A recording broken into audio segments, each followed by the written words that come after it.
परीक्षा के आखिरी घड़ी में ये कुछ महत्वपूर्ण दीर्घोत्तरीय प्रश्न हैं जिनके आने की संभावना आपके बिहार बोर्ड में बहुत ज़्यादा है, जिनको मैं अभी आपको बताऊंगा। इसको जरूर पढ़िएगा। अगर आपने पढ़ लिया है तो कोई बात नहीं, अगर नहीं पढ़े हैं तो इसको जरूर पढ़िएगा। पहला क्वेश्चन दीर्घोत्तरीय में आता है, सबसे महत्वपूर्ण, मत्स्य पालन क्या है, इनके उपचार की किसी एक विधि का संक्षिप्त वर्णन करिए। मत्स्य पालन या मत्स्य संवर्धन क्या होता है? मत्स्य पालन में सीधे सीधे समझेंगे कि मछली के पालन को मत्स्य पालन कहा जाता है, लेकिन मछली के साथ साथ अन्य जलीय जीवों का भी इसमें पालन किया जाता है, जैसे झींगा वगैरह, लॉबस्टर्स वगैरह, केकड़ा वगैरह, इन सभी का भी पालन इसके अंतर्गत किया जाता है। तो देखिए, मत्स्यिकी एक प्रकार का उद्योग है जिसका संबंध मछली तथा अन्य जलीय जीवों को पकड़ना, उनका प्रसंस्करण यानी प्रोसेसिंग करना, शुद्ध करना, साफ करना, बेचना। ठीक, मत्स्य पालन जल कृषि का ही एक प्रकार है। जल कृषि होता है एक्वाकल्चर, जो एक बड़ा क्षेत्र है, इसी के अंतर्गत आता है मत्स्य पालन। अब मत्स्य पालन कहाँ कर सकते हैं? किसी तालाब में कर सकते हैं, टैंक में कर सकते हैं, यदि आदि किसी भी जलाशय में मनुष्यों द्वारा मछली व अन्य जलीय जंतुओं का वैज्ञानिक ढंग से पालन कि उनको किस चीज़ की आवश्यकता है, उस जलाशय में उनको भेजना, सारी चीज़ों का देखरेख करना मत्स्य पालन या मत्स्य संवर्धन कहलाता है। इसके अंतर्गत केकड़ा, झींगा, लॉबस्टर, खाद्य ऑयस्टर्स जैसे जलीय जीव भी आते हैं। कतला, रोहू तथा कामन कार्प सामान्यतः आलावर्त जल में पाए जाते हैं, यानी नदी वगैरह में, झील वगैरह में, तालाब वगैरह में पाए जाते हैं कतला, रोहू, कामन कार्प। और जबकि समुद्री मछलियाँ जैसे हिल्सा, सरडाइन, मैकरेल, पॉम्फ्रेट आदि ये सभी भी खाई जाने वाली मछलियाँ हैं और ये समुद्र में पाई जाती हैं। भारतीय अर्थव्यवस्था में मत्स्यिकी का महत्वपूर्ण स्थान है। यह तटीय राज्यों में विशेषकर लाखों मछुआरों का तथा किसान के आय तथा रोजगार भी प्रदान करता है। मत्स्यिकी की बढ़ती हुई मांग को देखते हुए इसके उत्पादन को बढ़ाने के लिए विभिन्न प्रकार की तकनीकें अपनाई जा रही हैं। भुवनेश्वर स्थित central institute of fresh water aquaculture, जिसे CIFA के नाम से जाना जाता है, द्वारा किए गए अनुसंधानों ने भारत में मत्स्य संवर्धन के क्षेत्र में क्रांति ला दी है। CIF ने नीली क्रांति, ये भी पूछा जा सकता है कि नीली क्रांति किससे संबंधित है, तो मत्स्य पालन से संबंधित है। इस अभियान से भारत में मत्स्य उत्पादन 85,000 किलोग्राम पर हेक्टेयर पर वर्ष की दर से प्राप्त हो सकता है। और दूसरा आपका महत्वपूर्ण दीर्घोत्तरीय प्रश्न है, 6 दीर्घोत्तरीय प्रश्न है इसमें। वाटसन तथा क्रिक द्वारा प्रस्तावित DNA की संरचना का वर्णन करिए। तो कुछ नहीं है बाबू, वाटसन एवं क्रिक द्वारा जो आपका DNA की संरचना दी गई है, इसको देखिए ध्यान से। वाटसन एवं क्रिक ने बताया कि DNA 2 पॉलीन्यूक्लियोटाइड श्रृंखला से मिलकर बना होता है। एक पॉलीन्यूक्लियोटाइड श्रृंखला ये और दूसरा पॉलीन्यूक्लियोटाइड श्रृंखला ये। उन्होंने बताया कि दोनों पॉलीन्यूक्लियोटाइड श्रृंखलाएं दक्षिणावर्ती कुंडलित होती हैं, यानी राइट हैंडेड मुड़ी हुई होती हैं। उन्होंने बताया कि ये जो पॉलीन्यूक्लियोटाइड श्रृंखलाएं हैं प्रति समानांतर होती हैं, यानी एक 5' to 3' दिशा में है, 3' दिशा में है, तो दूसरी होगी 3' to 5' दिशा में, प्रति समानांतर होती हैं। फिर उन्होंने बताया कि जो पॉलीन्यूक्लियोटाइड श्रृंखला है न्यूक्लियोटाइड से मिलकर बनी होती है। न्यूक्लियोटाइड 3 चीज़ों से मिलकर बने होते हैं, पेंटोस शर्करा, फास्फेट समूह और नाइट्रोजन क्षार। इसमें जो उनका दंड बनाता है वो है फास्फेट और शुगर, और जो नाइट्रोजन क्षार होता है वो अंदर की तरफ पगदंड बनाता है, जिस पर पैर रखा जाता है सीढ़ी के में। ठीक है। और दूसरा उन्होंने बताया कि एडेनिन हमेशा थाइमिन के साथ डबल हाइड्रोजन बॉन्ड के साथ जुड़ता है। उन्होंने बताया साइटोसिन ग्वानिन के साथ हमेशा ट्रिपल हाइड्रोजन बॉन्ड के साथ जुड़ता है। ये सारी खास बातें वाटसन एवं क्रिक ने बताई थी, देख लीजिए। वाटसन एवं क्रिक द्वारा प्रस्तुत DNA की द्विकुंडलीय संरचना में निम्नलिखित विशेषता पाई जाती है। DNA अणु 2 पॉलीन्यूक्लियोटाइड श्रृंखलाओं से मिलकर बना होता है, जो एक अक्ष के चारों ओर सर्पिला क्रम में दक्षिणावर्ती कुंडलित होते हैं। इस प्रकार DNA अणु में 2 हेलिक्स होते हैं। दोनों पॉलीन्यूक्लियोटाइड श्रृंखला आपस में हाइड्रोजन बंधों द्वारा जुड़े होते हैं। दोनों श्रृंखलाएं विपरीत दिशा में कुंडलित तथा प्रति समानांतरित होती हैं, यानी एक जो होगा तो 5' to 3' होगा, तो दूसरा 3' to 5 दिशा में होता है। प्रत्येक कुंडली या हेलिक्स में अनेक न्यूक्लियोटाइड श्रृंखलाबद्ध होते हैं। प्रत्येक न्यूक्लियोटाइड में नाइट्रोजन क्षार, शर्करा और फास्फोरिक अम्ल का एक अणु पाया जाता है। इसमें नाइट्रोजन क्षार का अणु डीऑक्सीराइबो शर्करा से अंदर की ओर का प्रथम कार्बन से जुड़ा होता है, और जो फास्फेट समूह होता है वो 5वें कार्बन से जुड़ा होता है। एक श्रृंखला के सभी न्यूक्लियोटाइड के शर्करा अणु फास्फेट अणुओं द्वारा परस्पर जुड़े रहते हैं। इनके बीच 5' फास्फोडाइस्टर बंध पाए जाते हैं। दोनों कुंडलियों या हेलिक्स के न्यूक्लियोटाइड भी परस्पर जुड़े होते हैं। इनमें नाइट्रोजन क्षारकों के बीच दुर्बल हाइड्रोजन बंध होते हैं। नाइट्रोजन क्षार के बीच हाइड्रोजन बंध होते हैं, जिनके बारे में बताया। एडेनिन और थाइमिन के बीच 2 हाइड्रोजन बॉन्ड और साइटोसिन और ग्वानिन के बीच 3 हाइड्रोजन बॉन्ड पाए जाते हैं। दोहरे हेलिक्स 2 श्रृंखलाओं के बीच प्यूरिन और पिरिमिडिन सेतु बनाते हैं। DNA की दोनों न्यूक्लियोटाइड श्रृंखलाओं में प्यूरिन तथा पिरिमिडिन की मात्रा बराबर होती है। प्यूरिन और पिरिमिडिन मतलब होता है, प्यूरिन का मतलब होता है एडेनिन ग्वानिन और पिरिमिडिन का मतलब होता है साइटोसिन थाइमिन। क्योंकि एक श्रृंखला के प्यूरिन दूसरी श्रृंखला के पिरिमिडिन से जुड़े होते हैं, अर्थात यदि एक श्रृंखला में एडेनिन है तो दूसरी श्रृंखला में थाइमिन होता है, इसलिए थाइमिन और एडेनिन की मात्रा बराबर होती है। जितना साइटोसिन होगा उतना ग्वानिन होगा। चारगाफ की धारणा होती है कि जितना एडेनिन होगा उतना थायमिन होगा, यानी T बराबर A और G बराबर C। एडेनिन व थायमिन के मध्य 2 हाइड्रोजन बांड होता है, साइटोसिन और ग्वानिन के मध्य 3 हाइड्रोजन बांड होता है। डीएनए के जो कुंडलन का व्यास होता है, यानी ये डीएनए के कुंडलन का व्यास ये 20 एंगस्ट्रॉन होता है। उसके बाद एक पिच की दूरी होती है 34 एंगस्ट्रॉन और 2 नाइट्रोजन क्षारों के बीच की दूरी होती है या 2 न्यूक्लियोटाइडों के बीच की दूरी होती है 3.4 एंगस्ट्रॉन। ठीक, डीएनए में शर्करा तथा फास्फेट अणु समान अनुपात में पाए जाते हैं। नेक्स्ट देखिए, अगला क्वेश्चन है वाहित मल उपचार संयंत्र की क्रियाविधि का वर्णन करिए। वाहित मल संयंत्र क्या होता है? जो घरों द्वारा, मोहल्लों द्वारा जो नाले का पानी निकलता है उसको नदी में छोड़ने से पूर्व उसका हम ट्रीटमेंट करते हैं, साफ सुथरा करते हैं, उसी को कहते हैं वाहित मल उपचार। इसके 2 चरण होते हैं, एक प्राथमिक चरण, द्वितीय चरण।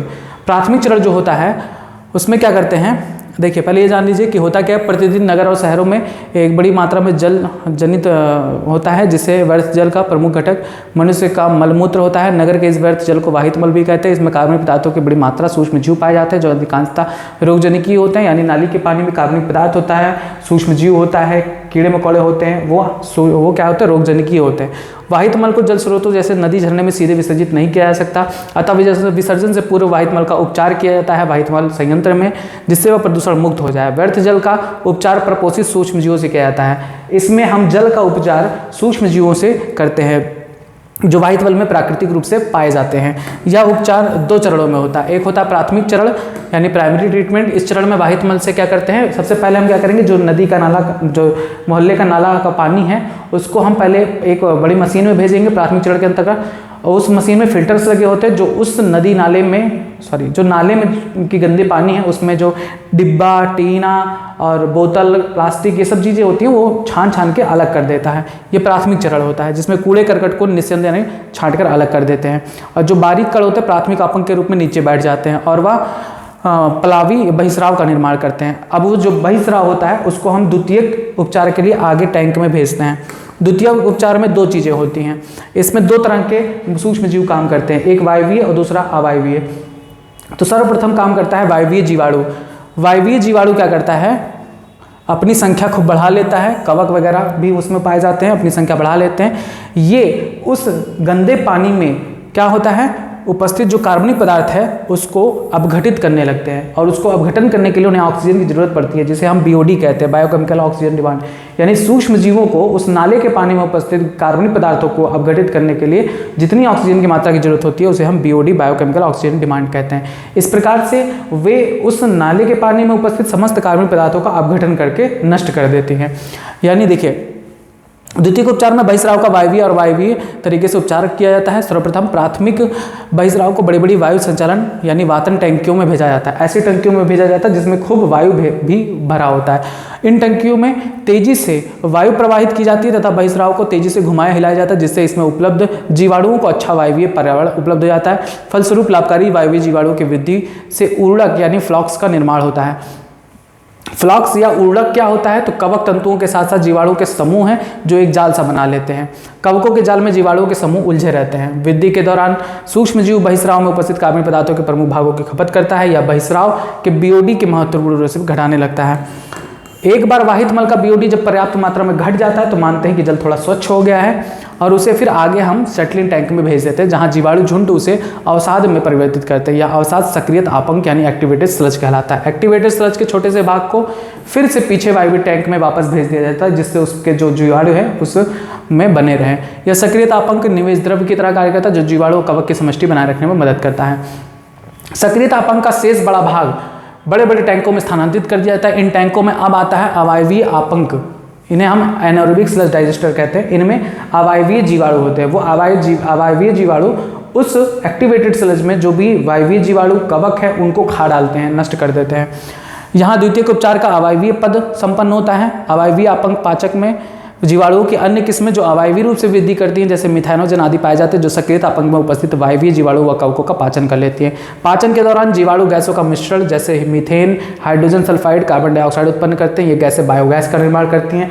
बहुत इंपॉर्टेंट है, अवायवीय रूप से जो मिथाइनोजन्स जो बैक्टीरिया और कवक और अन्य कार्बनिक पदार्थों को डाइजेस्ट करता है, उस दौरान उससे गैस निकलती है जिन्हें हम बायोगैस कहते हैं। बायोगैस का मुख्य संघटक मीथेन गैस होता है। चूंकि बायोगैस ज्वलनशील होती है, इस कारण का प्रयोग ऊर्जा के स्रोत में किया जा सकता है। द्वितीयक उपचार प्लांट में बहिस्राव सामान्यतः जल के प्राकृतिक स्रोतों जैसे नदियों वगैरह में छोड़ दिया जाता है। नेक्स्ट आता है जैव प्रौद्योगिकी तकनीक क्या है। आइए बायोटेक्नोलॉजी टेक्निक को हम फिगर के माध्यम से समझते हैं। बायोटेक्नोलॉजी होता क्या है। बायोटेक्नोलॉजी में हम क्या करते हैं कि किसी वांछित गुण वाले जीन को किसी ऐसे विशेष जीव में हम ट्रांसफर करते हैं जिसमें उसका लक्षण हमें उत्पन्न कराना होता है। जैसे मान लो हमें इंसुलिन बनाना है। इंसुलिन बनाने के लिए हम क्या करते हैं कि इंसुलिन बनाने वाला जो जीन है उसको निकालते हैं। इंसुलिन बनाने वाला जो जीन है उसको निकालते हैं, उसको एक वेक्टर के माध्यम से जोड़ा जाता है, वेक्टर में जोड़ा जाता है और उस वेक्टर को हम दूसरे जीवाणु में भेज देते हैं। अब इस जीवाणु के अंदर इंसुलिन बनाने वाला जीन पहुंच जाता है जिससे इस जीवाणु के अंदर इंसुलिन का प्रोडक्शन होने लगता है। ढेर सारे जीवाणु को हम वृद्धि कराते हैं, इंसुलिन प्राप्त करते हैं और इस इंसुलिन को हम बेचते हैं। यही कहलाता है जैव प्रौद्योगिकी। वैज्ञानिकों द्वारा डीएनए अर्थात आनुवंशिक पदार्थ की संरचना में आवश्यकता अनुसार हेर फेर करने को जीन मैनिपुलेशन जेनेटिक इंजीनियरिंग कहा जाता है। आनुवंशिक पदार्थ का कृत्रिम संश्लेषण दो अलग अलग जीनों के डीएनए खंडों को जोड़कर नया डीएनए बनाना, यानी दो अलग अलग डीएनए को, जैसे एक हो गया प्लाज्मिड डीएनए, एक हो गया फॉरेन डीएनए, उसको जोड़कर हम एक डीएनए बनाते हैं जिसे हम आरडीएनए कहते हैं, रिकॉम्बिनेंट डीएनए कहते हैं। आनुवंशिक पदार्थ का कृत्रिम संश्लेषण दो अलग अलग जीनों के डीएनए खंडों को जोड़कर नया डीएनए बनाना, डीएनए की मरम्मत, डीएनए से कुछ न्यूक्लियोटाइड को हटाकर जोड़कर या विस्थापित करके इच्छित संरचना वाले नए डीएनए अणुओं का संश्लेषण करके जीवधारों में इच्छित गुणों का समावेश करना जेनेटिक इंजीनियरिंग का अध्याय हो। आनुवंशिक अभियांत्रिकी का रिकॉम्बिनेंट डीएनए तकनीक कहते हैं क्योंकि इसमें दो अलग अलग स्रोतों से लिए गए डीएनए को जोड़कर एक नया डीएनए बनाया जाता है और उसे बैक्टीरिया में पहुंचाकर इसकी अनेक प्रतिलिपियां तैयार की जाती हैं। इस प्रकार दो अलग अलग स्रोत के डीएनए खंडों को जोड़ने से बने डीएनए को आरडीएनए कहते हैं। ठीक, पुनर्योगज डीएनए रिकॉम्बिनेशन कहते हैं।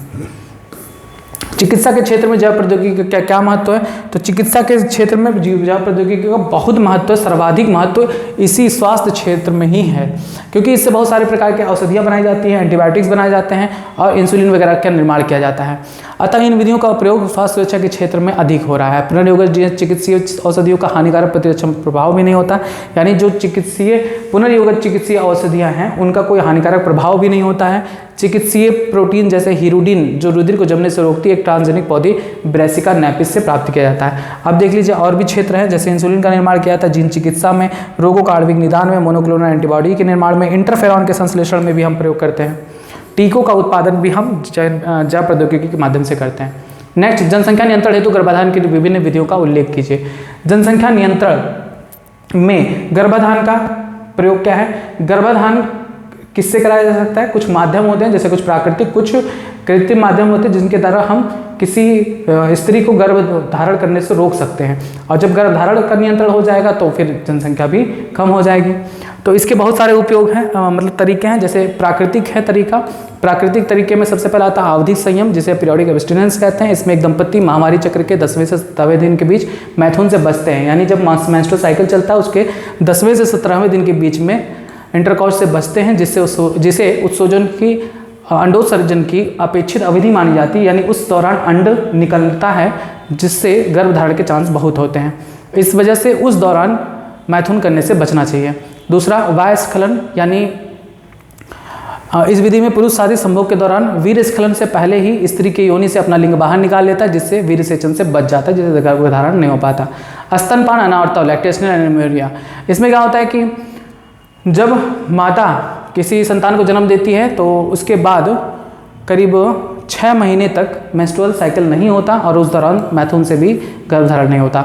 रोध यानी बैरियर, अब इसमें बहुत सारे रोध आते हैं जिनका प्रयोग करके भी गर्भधारण से बचा जा सकता है। जैसे निरोध है, निरोध एक रबर की बनी होती है, लैटेक्स से बनाया जाता है। इसका उपयोग पुरुष या स्त्री कोई भी कर सकता है, इस द्वारा गर्भधारण से बचा जा सकता है। डायाफ्राम, गर्भाशय ग्रीवा टोपी या वाल्ट, यह भी रबर से बनाए जाते हैं। स्त्री के जनन मार्ग में सहवास से पूर्व गर्भाशय ग्रीवा को ढकने के लिए लगाए जाते हैं। गर्भाशय ग्रीवा को ढककर शुक्राणु के प्रवेश को रोककर गर्भधारण से छुटकारा पाया जा सकता है।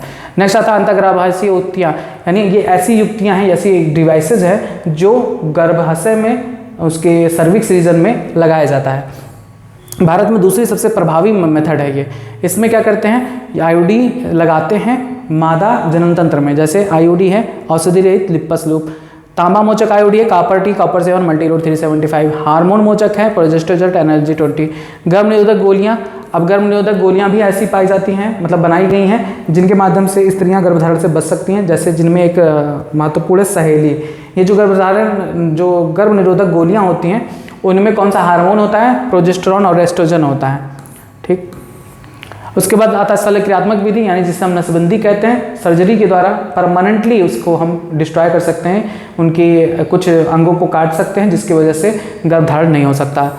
पुरुषों में इसे शुक्रवाहक उच्छेदन यानी वासेक्टोमी कहते हैं, और महिलाओं में इसे डिंबवाहिनी नलिका उच्छेदन कहते हैं। जैसे देखिए क्या कर सकते हैं कि वृषण में शुक्राणु का निर्माण होता है, शुक्राणु यहाँ से निकल के बाहर आता है, इसी के द्वारा गर्भधारण होगा, तो इसको काट दो। काट देने पर शुक्राणु नहीं जाएगा बाहर, शुक्राणु बाहर ही नहीं जाएगा तो गर्भधारण नहीं होगा। अच्छा, मादा में देखिए, मादा में अंडाशय में अंडाणु का निर्माण होता है, यह अंडाणु यहाँ से होते हुए आता है, इसके रास्ते को काट दो, तो इसे कहते हैं सर्जिकल मेथड, जिसे पुरुष में वासेक्टोमी और महिलाओं में ट्यूबेक्टोमी कहते हैं। अगला क्वेश्चन आता है, ये बहुत इंपॉर्टेंट है, जैव उर्वरक से आप क्या समझते हैं और नाइट्रोजन स्थिरीकरण में सूक्ष्म जीवों की भूमिका का वर्णन कीजिए। जैव उर्वरक क्या होते हैं? अभी तक हम खेतों में रासायनिक उर्वरक का प्रयोग करते थे। रासायनिक उर्वरक क्या चीज़ें होती हैं? पोटेशियम, फास्फोरस, सल्फर, ये सब चीज़ें होती हैं जो मृदा की पोषक क्षमता को बढ़ाती हैं, जिससे पौधे वृद्धि करते हैं। अब इनके स्थान पर चूंकि रसायन है, तो ये मृदा प्रदूषण और जल प्रदूषण करते थे, तो इनके स्थान पर अब जैव उर्वरक का प्रयोग किया जाता है। तो जैव उर्वरक में क्या होते हैं? जैव उर्वरक ऐसे जीव होते हैं जो उस मृदा की पोषक क्षमता को बढ़ाते हैं, जिससे पौधे अच्छी तरह से पोषक पदार्थ प्राप्त करके वृद्धि कर सकते हैं। तो कृषि उत्पादन को बढ़ाने के लिए रासायनिक उर्वरकों का अनियंत्रित उपयोग हो रहा है। रासायनिक उर्वरक मृदा प्रदूषण के साथ साथ पर्यावरण प्रदूषण का भी मुख्य कारण है। रासायनिक उर्वरकों के अनियंत्रित तथा अत्यधिक प्रयोग से विभिन्न स्वास्थ्य समस्याएं उत्पन्न होती हैं, जिसके परिणामस्वरूप कार्बनिक खेती तथा जैव उर्वरकों के प्रयोग पर दबाव बढ़ता जा रहा है। जैव उर्वरक एक प्रकार के जीव हैं जो मृदा की पोषक गुणवत्ता को बढ़ाते हैं। जैव उर्वरक मुख्यतः जीवाणु, कवक तथा साइनोबैक्टीरिया होते हैं। इनके उदाहरण निम्न हैं। सबसे पहला आता है लेग्यूम, राइजोबियम, सहजीवन। लेग्यूम पौधे जैसे चना दाल, चना का दाल, अरहर, मटर, ये सभी जो पौधे होते हैं उनकी जड़ों में राइजोबियम नामक जीवाणु पाया जाता है, जो उनमें नाइट्रोजन स्थिरीकरण का कार्य करता है। लेग्यूमिनस पौधों की जड़ों की पर स्थित ग्रंथियों का निर्माण राइजोबियम के सहजीवी संबंध द्वारा होता है। यह जीवाणु वायुमंडलीय नाइट्रोजन को स्थिरीकर कार्बनिक रूप में परिवर्तित कर देते हैं। पादप इसका प्रयोग करके अपना पोषक पदार्थ प्राप्त करते हैं। तो ये पौधा है, पौधे के जो गांठ होती हैं जिसे ग्रंथिकाएं कहते हैं, नोड्यूल्स कहते हैं, इनमें राइजोबियम बैक्टीरिया पाई जाती है जो एटमॉस्फेरिक नाइट्रोजन को उपलब्ध कराती है पौधों को, क्योंकि पौधे नाइट्रोजन को नाइट्रोजन गैस के रूप में अवशोषित नहीं कर सकते, केवल नाइट्रेट के रूप में उपभोग कर सकते हैं।